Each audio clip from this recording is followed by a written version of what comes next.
Everybody, welcome to the show. What a great show we have for you today. Nancy Landrum is in the house. Me, a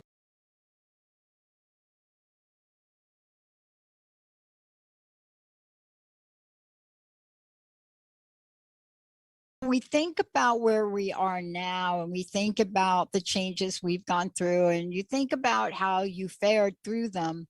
One has to be looking at, and I know I've looked at it for myself, when you are in close quarters with people, when you are in uncertainty, when you are fill in the blank for yourselves, it doesn't matter, you fill in the blank. I mean, honestly, I just went through this in my dentist office, right? So when you are dot, dot, dot, what happens to us now in the middle of stress, in the middle of strain? And once upon a time, we were in the stress and strain of our lives. No kidding. You went up, you got to your job, you went to work. Maybe your boss is just like had a bad hair day. You don't know. But this is different. And so the toll it is taking on us, our relationships, whether they're in the workplace. I mean, honestly, I had a little temper tantrum with my robot yesterday. So that's how I know that there's something that's operating right beyond what we can imagine. Nancy Landrum is that expert. She is that person that has been able to look at the dynamics of relationships. And if you saw some of the tools she uses to help people and help couples, I don't know when she's going to start talking about some of the games she has, but I will tell you, powerful is an understatement. And not only for relationships, I talked with her earlier about taking this body of work into organizations because OMG, it is so easy to lose your junk. So today we are taking it on. Go to nancylandrum.com. Managing the 2-year-old within. Nancy, wow, right? Well, Right?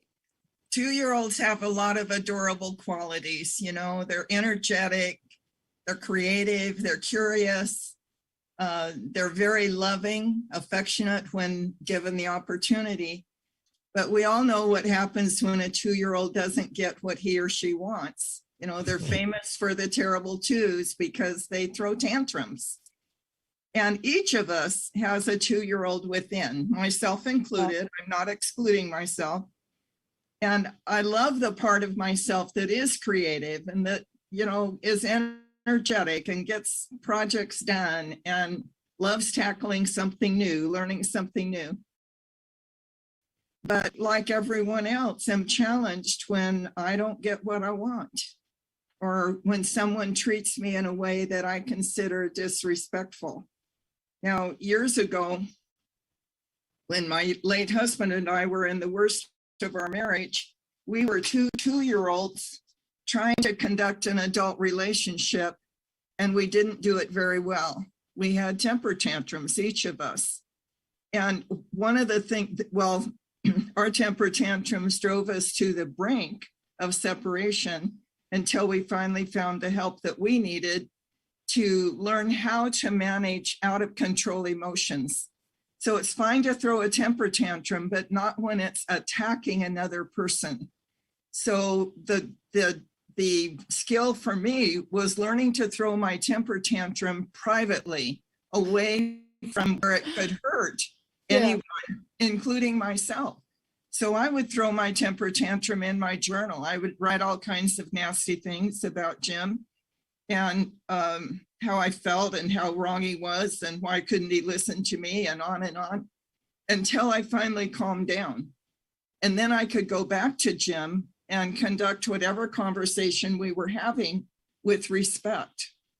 That's the key, so I tell my clients, going through a coaching package with me is like taking a master's degree in emotional management. If you want a successful, healthy marriage or any relationship, you must learn to control emotions that are typical of a 2-year-old. I love this conversation because, what you said is important in several ways, right? And one of them is there's a way that you can self-express your tantrum. Now, I will tell you, I had a moment yesterday with my robot, and it wasn't about my robot. We all get into, sometimes what happens is, we do our best to show up in the world, but sometimes we all have off days. We're not perfect. And, I was not having an off day, but I had an off practice day. And it didn't matter what I did. This is the darndest thing, but it's so metaphoric for what you're saying. It didn't matter what I did. I could not get this arm to go from here to here. I don't care what I did. Now, if that happens in a simple mode like that, what the heck goes on in our lives when we can't get ourselves from here to here without a moment? Or when we can't get someone else from here to there. Oh my gosh. I know. That's usually when the 2-year-old comes out in force, when someone else isn't behaving the way I want them to. Mhm. And anyway, we got real creative. I used to throw my temper tantrums in my journal, or with one particular relationship I was having trouble with, I wrote a nasty letter every morning to that person and then burned it until finally the anger and frustration that I had with that person had dissipated enough that I could begin to see the issue from their point of view, which is called empathy. Jim got real creative. He didn't like journaling, and so he bought a micro cassette recorder. And today we have them on our phones. But when he was angry with me and wanted to tell me off, he would take a time out, go drive to the nearby park and park where no one could hear him. And he would turn the cassette recorder on and bawl me out, just say whatever he wanted to say to me, but he set it into the micro cassette recorder. And he said he would rewind it and play it back. And when it started to sound funny to him, he knew he was ready to come home and deal with the issue with me, but with respect. I think that what that does is threefold. Can we talk about what that does for a minute? Sure. Because I think there is emotion of this, that if folks can understand the power of that, there's something in it that's so important. See, what he did is whatever he needed to do, he released the energy of that. Yes. He released it. What I'm hearing from people, that it's really interesting. A lot of folks have been pent up for about 20 months, without any tools, without any release. So when they do release, it's like a big explosion. Yes. Right. So he took himself off. You wrote a letter, right?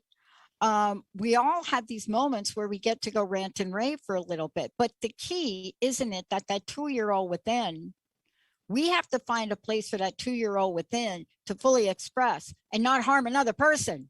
Exactly.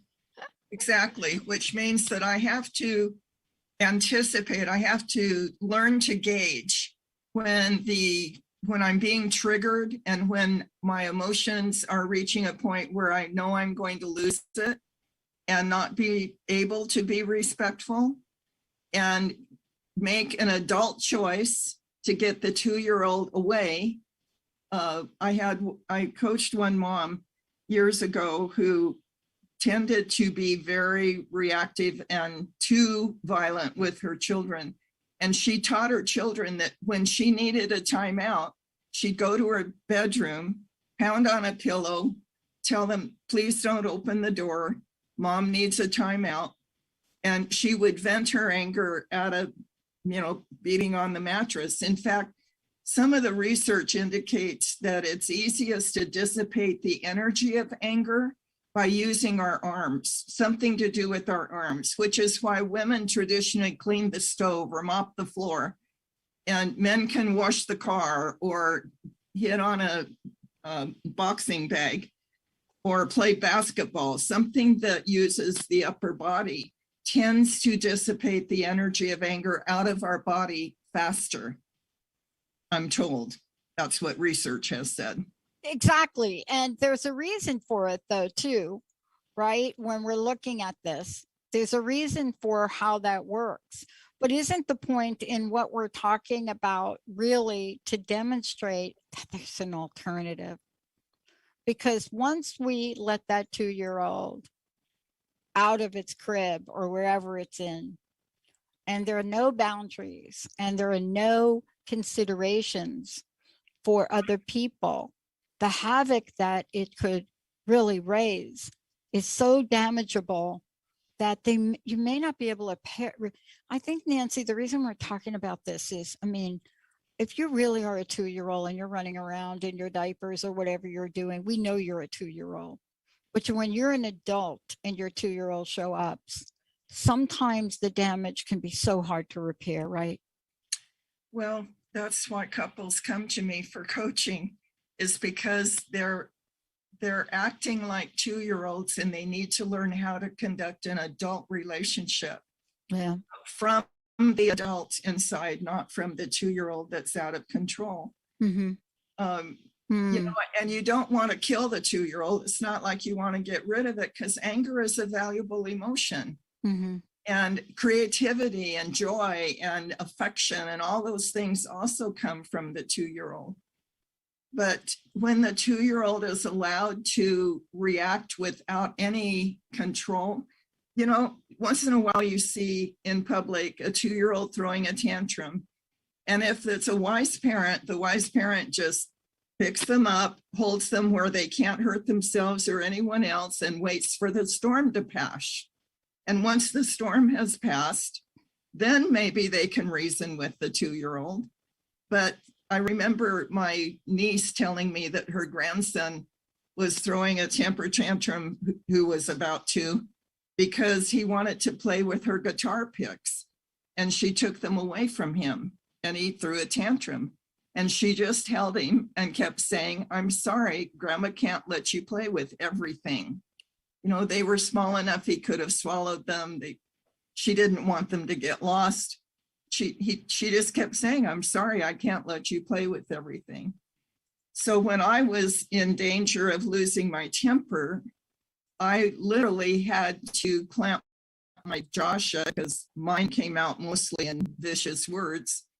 Clamp my jaw shut and say to my 2-year-old inside, "If I let you say what you're about to say, you're going to have to apologize later.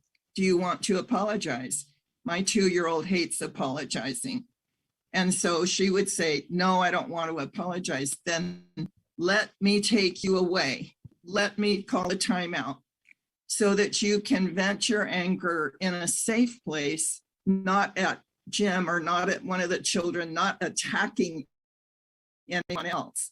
Because if I let you have your way right now with your anger, you're going to do damage that will need repair. And repairing is not much fun. It's better to take a time out and let my 2-year-old throw a tantrum in a quiet place away. Yeah. I want to take a short break. When we come back, we're going to break this down a little bit, because one of the things we know, and this is what we're discovering. This is one of the saddest bits of information in my field of psychology. I touched upon this in my research, but I did not know how extensive this was. And we'll talk about this when we come back from break. You know, what I discovered were that people that I interviewed were carrying things for 10 years. Yes. Now, why would you carry something for 10 years? Well, when we come back, we're going to talk about how important it is for us now as parents, grandparents, whether you're locked down or not locked down, whatever the relationship you're in, there's a level of mindfulness you need to have, because what we're finding out, when a young 2-year-old or a child has been abused, and I'm not talking just sexually is horrific, but we'll get into that. But I'm talking verbally abused, physically abused. And Right. It doesn't matter what kind, folks, right? It doesn't matter what kind. When that happens, tell me what the impact is when we come back. Let's take a short break. All clear.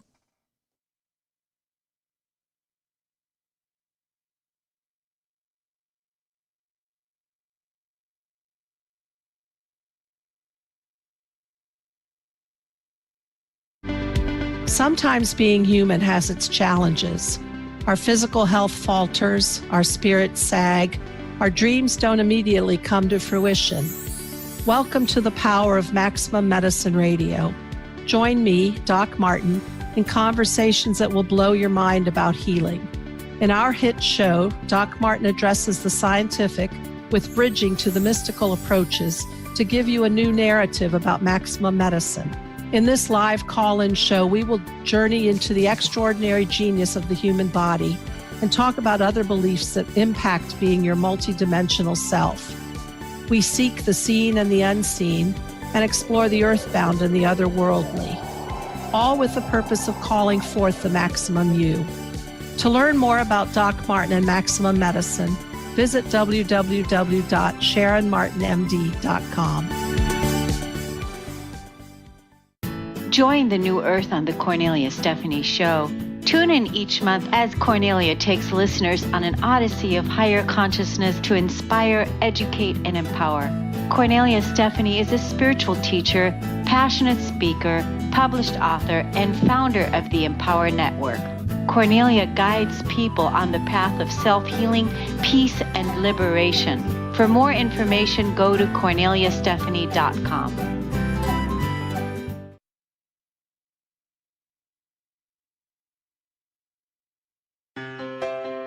Join Jennifer Noel Taylor on the hit show Quantum Touch Radio, supercharging your life on transformationtalkradio.com.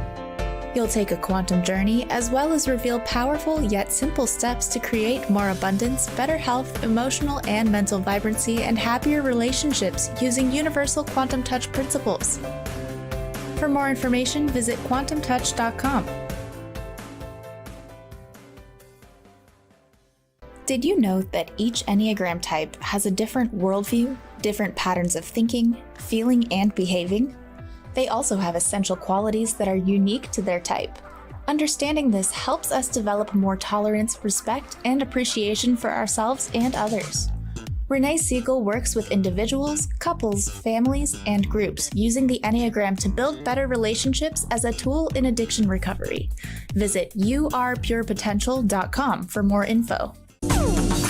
It's time to shake out your money-making truth on Soul Wisdom Abundance with Jennifer Bloom, creating wealth from spiritual health on TransformationTalkRadio.com. This hit show is more than your roadmap to success. It's your compass to abundance through joy and ease. Jennifer Bloom teaches you about the soul's relationship to money and wealth and how improving that relationship serves both you and the world. Learn more at jenniferbloom.com.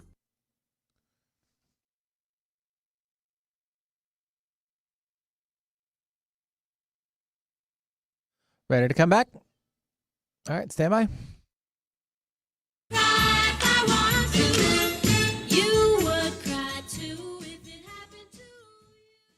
Yeah, how many 2-year-olds out there? How many of you have just been right in the middle of a marriage breakup or relationship breakup or any kind of breakup or friendship breakup or family breakup? I mean, yeah. When do the 2-year-olds really come out? Thanksgiving and Christmas holidays. That's when the 2-year-olds, they're like all dressed and ready to go. But today we're talking with Nancy Landrum because this is a body of work that she does as a coach, relationship coach and beyond, to help people understand not just the healthy boundaries, but what to do. And what I love about Nancy's work is she's never telling you to suck it up. And that's really why couples work with her, because there are results that you get that will help you if in fact this is where you want to go. And if that's not where you want to go, even though breaking up is hard to do, there's a way to do it. Nancy, what's the best place? NancyLandrum.com, right? Your website for folks? Yes. We're talking about the 2-year-old today. Let's talk about, we know how the 2-year-old may show up in relationships. Let's just talk about what that looks like, but also, what if, like I said before the break, this 2-year-old has grown up in a maybe horrific situation? And when I say that, many people want to dismiss verbal abuse, and I don't. But No. what happens now if that 2-year-old shows up? All of us bring our wounds with us into any relationship. And the more intimate the relationship, the more important it is to us, the more our wounds show up. It's like a bruised place. When the bruise hasn't healed and you touch it, it still hurts. And if you haven't healed from wounds in the past, or you haven't known how to deal with the wounds from the past, then you're kind of doomed to recreate them in your current relationships. I have a current client who was severely abused in a past relationship, and she and her current partner are trying to create a healthy relationship now, but little things will happen that trigger the trauma and the panic from this past wound. In fact, I was communicating with her this morning to give her some ideas about how to take care of herself when she feels a panic attack coming on. Even though the current relationship isn't mistreating her the way the previous relationship did, she still gets that panic attack reaction whenever there is anything that even remotely reminds her of discord, of conflict, of not being treated exactly the way she wants. So if the 2-year-old inside of you suffered abuse, either verbal, physical, sexual, doesn't matter what kind of abuse it is. In fact, there's 4 different kinds of abuse that can happen in adult relationships. But if you've suffered verbal abuse, and the 2-year-old will react in 2 ways. Will either fight back and get really tough and determined to not let it get her down or him down, or will push through it and might become very aggressive in adult life, might become very controlling in adult relationships as a way of protecting herself from having that kind of abuse take place again. Or the 2-year-old will become very submissive in an attempt to keep herself safe. And in that case, the 2-year-old becomes a professional victim. Like in any relationship, they see themselves as the victim, and they only react as a victim. They're not able to set appropriate boundaries for themselves. They tend to choose partners over and over again that recreate that kind of abuse. So they're a victim at work, they're a victim in their marriage, they're a victim as a parent, they're a victim as a friend. To learn how to outgrow the need to wear the victim role in any relationship takes some real hard work and takes some time. When I think about this, I'm really drawn to getting back to what you said before. I think one of the hardest things, Nancy, and tell me if I'm wrong on this, and that's why I think many of us who've really had to work on our lives and ourselves, what we have found is it is close to impossible to do alone. At least I have found that. Now, I'm very fortunate that I've had great people in my life. I have a best friend I've had since 1972. And, you know, we are very different people. We are so very, very different.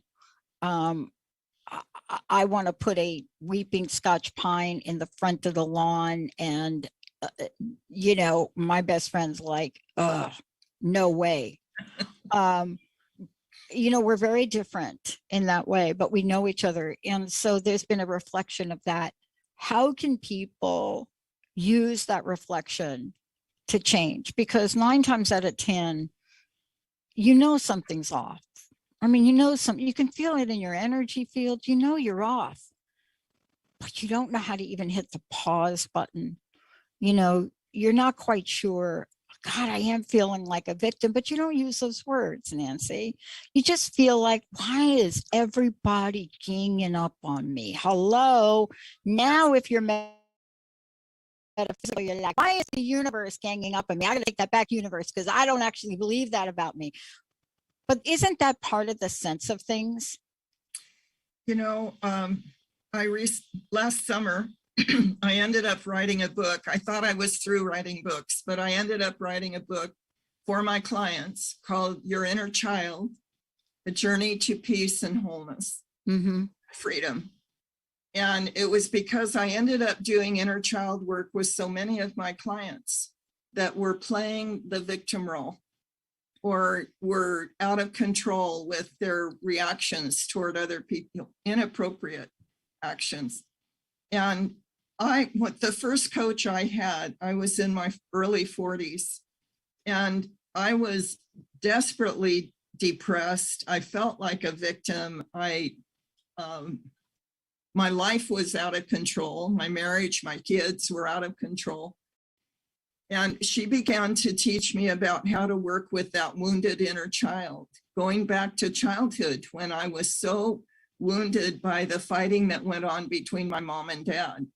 The fighting wasn't targeting me necessarily, although I got my share of it, but I was so disturbed by the way they treated each other. And she began to teach me how to develop a loving parent inside myself to take care of this wounded inner child. I had no idea what a loving parent would do. I hadn't been raised by a nurturing, loving parent. I didn't, my loving parent was the perfectionist, the demanding one, the judgmental one that seemed like the one that had the most authority and the most control inside of me. But she taught me that isn't the loving parent. The loving parent loves you at all times. The loving parent loves you no matter what you do. The loving parent will step in and take control when you're about to hurt yourself or hurt someone else. It took some years.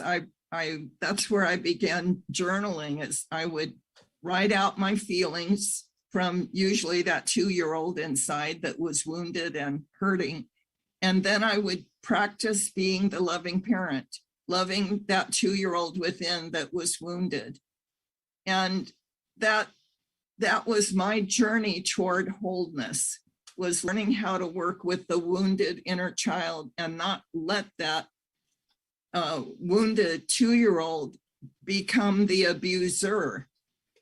I had become the abuser in my verbal disrespect for my husband and sometimes with my children. And I had to learn how to stop the 2-year-old from repeating the behavior that she hated so much as a child. Now, the loving parent was not an easy role for me to learn because I hadn't had a model at an early age. So Jackie became my model for quite a while. She would read my journal and tell me, this isn't what I mean by a loving parent. And this is how the loving parent speaks to a beloved child. And I'm starting, I'm finding one of my current clients is needing that same kind of modeling right now because she doesn't know how. She doesn't know how to love herself. Loving myself was one of the toughest jobs, if you want to call it a job, that I've ever had to do, is to love myself, forgive myself where I'm weak, forgive myself when I make a mistake, go on loving myself, believing in myself. That's been a big challenge for me. Yeah. What you shared is so critical to people listening today for a lot of reasons. And let me tell you why. What I shared with you during the break is what we're discovering, Nancy, is so many people are exactly in the mode you're in. There's so many people that have been raised and have grown up in a certain way. And the world we live in today, it just doesn't work for, or it just doesn't fit. And, what I hear you saying is by acknowledging this in your own journey, now you can help other people because now you see it coming when people don't see it coming, right? Right. And isn't that sort of the first step? Because if we're not really, we just go on in our lives. We don't see it sometimes. We especially don't see it if this is a pattern in the way we've been operating. It's so funny you mentioned that, because I got that from Linda's parents. I met them at a formidable age in my life, but I didn't come from that place. I didn't come from that kind of family. You mean a loving family? My birth mom was extremely loving, but she died early on. I came from a disciplinary family. Yes. And a stepmom who said, I love you, but I can't really love you like I love my own. But that is the truth. And in the end, when she passed, you could see that change. But if you don't have it, where do you go? Right? Let's take a short break when we come back. The magic of humanity. This is what Nancy does. When we come back, how do we honor and respect these people that have taught us love and generosity and gratitude? Even if our first meeting with them might have been a little bumpy, when we come back, we're going to talk about RESPECT, respect. Not only has Nancy found something interesting about that, but everybody researching, the body of research I did in 2001, this is something that is so at the top of the food chain, we just don't know how to do it. Aretha Franklin said it best, Benny. Let's take a short break. We'll be right back. All clear.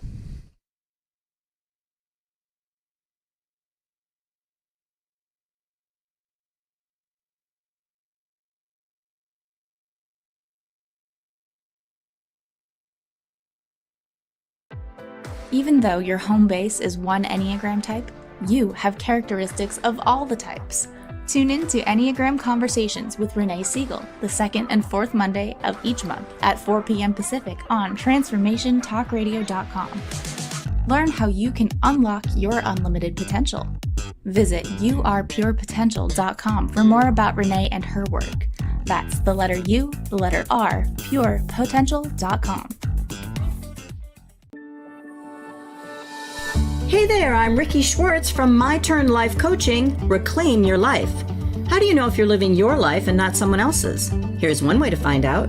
First, list out your top 5 core values. For example, mine are empathy, excellence, passion, service, and core values. Then put those core values into short first-person core value statements. In my case, 1, empathy powers my relationships. 2, excellence is the goal in all things I do. 3, passion fuels my perseverance. 4, my value is measured by my service to others. And 5, core values drive all of my life decisions. Now ask yourself, am I using my core value statements to drive my personal and professional decisions? Maybe not. Maybe you've never even considered doing so. And that's where life coaching begins. Go to myturnlifecoaching.com and let's put your personal core values into your driver's seat. Caring for someone with a life-altering diagnosis? You are a care hero. Navigating the unfamiliar options can be overwhelming, but you are not alone. Tune in to A Cup of Comfort with me, Trish Laub, twice monthly on Transformation Talk Radio. Let me guide you through your care hero journey by providing actionable information on how to care for a loved one in need. For more information about me, visit trishlaub.com. That's Trish Laub, L-A-U-B as in boy.com. Learn how to lead a happier life on Miles to Go with Brittany Miles. How to lose to gain it all. Join Brittany every second and fourth Wednesday at 1 p.m. Pacific on TransformationTalkRadio.com. Listen as coach and healer Brittany Miles shares stories that teach you about surrender. For more information about Brittany, milestogocoaching.com. Are you ready to shift your life into overdrive and stop wasting your time? If so, then I want to invite you right now to the Body Regeneration Online Academy with me, Tracy L.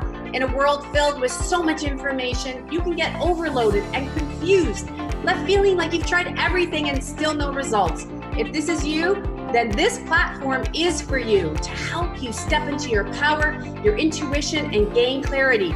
You will learn simple tools that you can use as you walk down the street, and I will teach you how to grow a stronger connection to the God consciousness.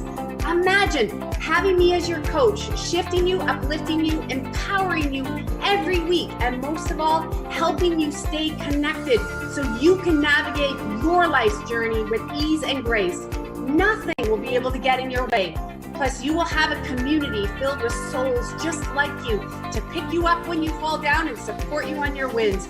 No one can go this journey alone. If you are ready for your live activations, check me out at tracylclark.com and join the TLC Body Regeneration Online Academy now. Ready to come back?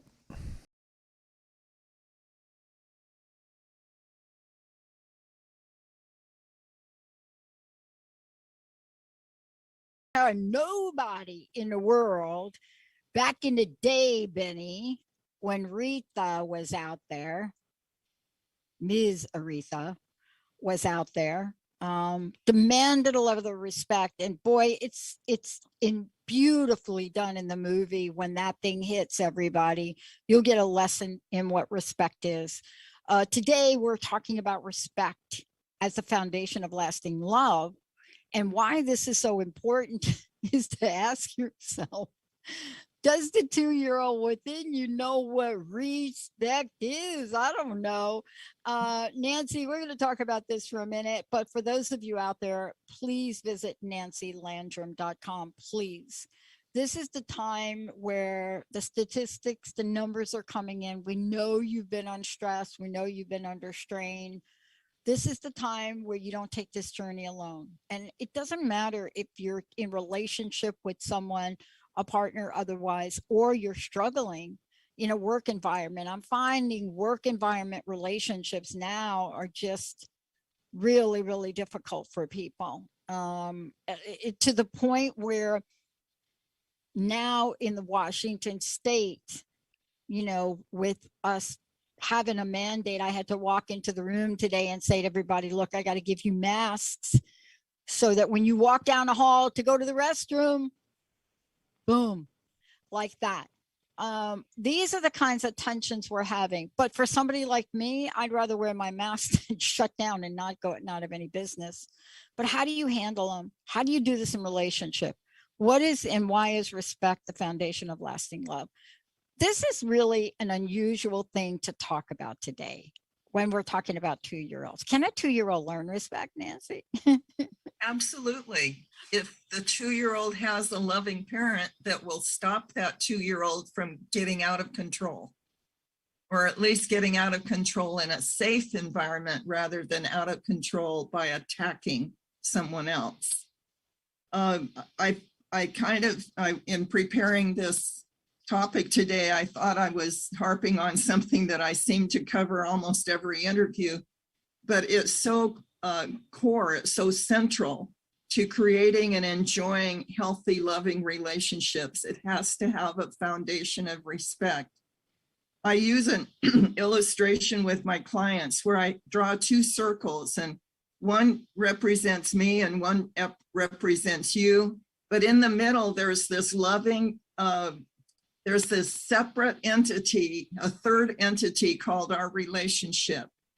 And we both contribute to the relationship. And depending on what we contribute, that relationship is either solid and safe, a safe harbor for both of us, or it is fractured and broken and vulnerable to a lot of different things, vulnerable to abuse, vulnerable to infidelity. We talked about infidelity last month, and it's the cracks in the relationship that are not being, the relationship isn't held together with solid boundaries. So the cracks in the boundaries of the relationship leave it vulnerable to things that will damage the relationship or will damage those around you. I want to talk about the cracks. And the reason I want to talk about the cracks for a minute is that I think we all have cracks. And I have learned so much from my cracks. So I want to give you a little example. I want you to compliment. I want you to comment on it, because this is a woman that without her, I wouldn't have learned. I learned a lot about respect from my stepmom, and I learned it in a very interesting way. But for me, I was that kid that just didn't feel great about herself. It didn't matter. I mean, you wouldn't know that now, but that's my Achilles heel, you know. And when I met Joan, Linda's mom, I must have been 22, 23, something like that. And I never walked with my head up. I mean, honestly, this was me. Can you see me on the camera? I don't know if you can see me. I can see you. That is a sign. Now, people that see that sign and know that sign understand it. And I walked into Joan's house and was introduced to her, Linda's mom, and everybody called her Joan. And you walk in and you get introduced and you're like this. Joan said to me, let me tell you something right now. You're coming in my house, you got to do one thing. You need to lift up your head and look me in the eye. That was the last time I walked with my head down. Oh, bless her heart. Oh, bless her. And bless you for hearing it, for hearing the message. Oh my God. You look into those piercing blue eyes and that fire, that Irish woman, I'm telling you, that was, but she did it in a way where this was about love. And she said, you know,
literally something I read years ago was that the blood supply goes to the neurons that are being fired often. So in my case, the sarcastic put downs and the yelling were habits that I'd been practicing for years before we finally found a coach that helped us.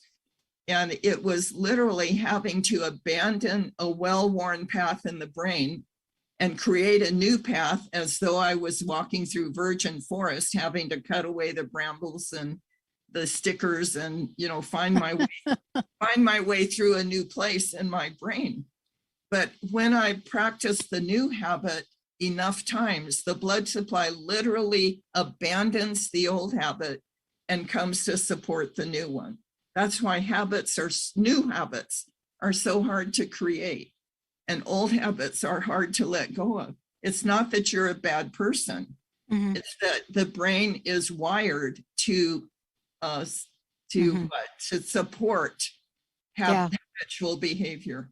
But you know how powerful this is? And I want to make sure everybody goes to nancylandrum.com for help. In relationships, we don't think about it, but I'll tell you what, there isn't a sports person out there, I don't care if you're Russell Wilson or you're somebody else, that hasn't gone to some coach that says you need to step back 2 inches. Because if you don't step back 2 inches, you're not going to do it. I mean, as much as we think we cannot change, right?